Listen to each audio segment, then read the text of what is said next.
Telangana assembly ఎన్నికల్లో హస్తం గెలుపుతో కాంగ్రెస్ అధికారాన్ని దక్కించుకున్న సంగతి తెలిసిందే. అయితే ఇదే సమయంలో ముఖ్యమంత్రిగా రేవంత్ రెడ్డి బాధ్యతలు చేపట్టి వారం గడవక ముందే మజ్లీస్ ఎమ్మెల్యేలు 7 సీఎం రేవంత్ రెడ్డితో భేటీ అయ్యారు. సెక్రటేరియట్కు అక్బరుద్దీన్ సారథ్యంలో వచ్చిన ఎమ్మెల్యేలు సీఎం రేవంత్తో పలు అంశాలపై చర్చించారు. పాత బస్తీ, మూసీ అభివృద్ధి తదితర అంశాలపై ఈ భేటీలో చర్చించినట్లుగా తెలియవచ్చింది. కానీ అసలు విషయం కాంగ్రెస్కు దగ్గరవడం కోసమని పరిచయాలు పెంచుకోవడానికి రాజకీయ వర్గాల్లో ప్రచారం జరుగుతోంది.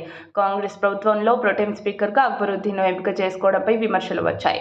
కాంగ్రెస్ పార్టీకి మెజార్టీ ఎమ్మెల్యేల సంఖ్య ఉండటం వల్ల మజ్లిస్తో కాంగ్రెస్ సన్నిహిత సంబంధాల కోసం ప్రయత్నిస్తున్నారని బీజేపీ ఆరోపించింది. కారణం ఏమైనప్పటికీ అక్బరుద్దీన్ 2-3 రోజుల్లోనే తన ఎమ్మెల్యేలందరితో కలిసి రేవంత్ రెడ్డితో కలవటం ఒకంత గులాబీ నేతలను కూడా ఆశ్చర్యపరుస్తోంది. కాంగ్రెస్ పార్టీతో చాలా కాలంగా మజ్లిస్ విభేదిస్తోంది. జాతీయ రాజకీయాల్లో కూడా కాంగ్రెస్ పార్టీ ఓటమి కోసం ప్రయత్నిస్తోంది.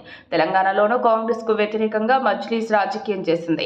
బీఆర్ఎస్ పార్టీకి బహిరంగంగా మద్దతు తెలిపింది. అయితే మజ్లిస్ ఏ పార్టీ అధికారంలో ఉంటే ఆ పార్టీతో సన్నిహితంగా ఉంటుంది.